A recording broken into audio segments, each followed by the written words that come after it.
everyone, it's Maciel, and today we're going to be talking about Murder on the Orient Express by Agatha Christie. So Agatha Christie is one of the world's most successful crime writers. Throughout a career that lasted until her death in 1976, she published 73 novels, 16 plays, and 28 short stories, along with other work.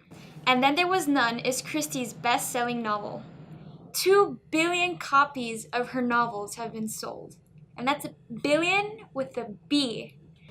Her life was interesting as expected. She must have had something to pull all of her compelling stories out of. So she was homeschooled by her mother, and at age 24 married a Royal Flying Corps pilot. Then World War I began, and she served as an unpaid nurse. In 1920, she published her first book, The Mysterious Affair at Styles, a story about the murder of a rich heiress, and introduced readers to one of her most famous characters, Detective Hercule Poirot, who also appears in Murder on the Orient Express. In 1926, things take a turn in the 36-year-old's life when her mother died and her husband revealed that he was having an affair with another woman. Upon his asking for divorce, she packed her stuff and disappeared for 11 days. Over 1,000 policemen were assigned to finding her. Airplanes and civilians were also used to try and find the author. The story of her disappearance even headlined in the New York Times. That's about 3,000 miles away. Anyway, her car was found on a steep slope, but Agatha Christie was not in it. There was no evidence indicating suicide, including the direction her career was going. Her new novel, The Murder of Roger Ackroyd, was selling well, and she was already famous. A week and a half went by, and the author was not found. The tabloids were inventing mystery stories of their own in the style of the author herself.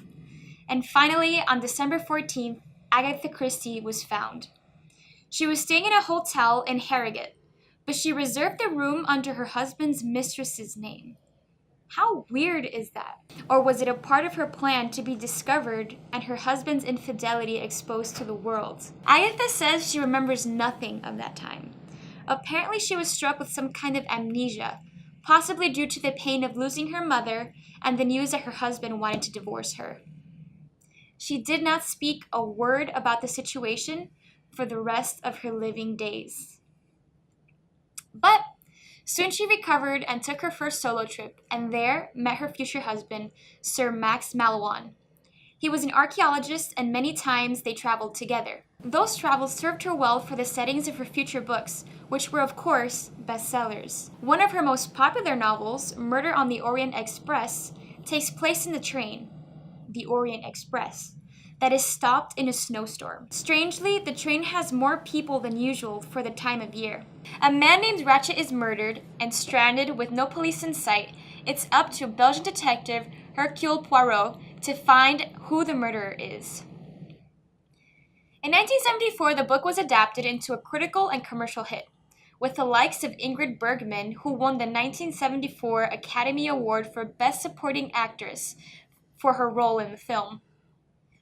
In 2017, there's a new adaptation coming out, starring Johnny Depp, Penelope Cruz, and Michelle Pfeiffer.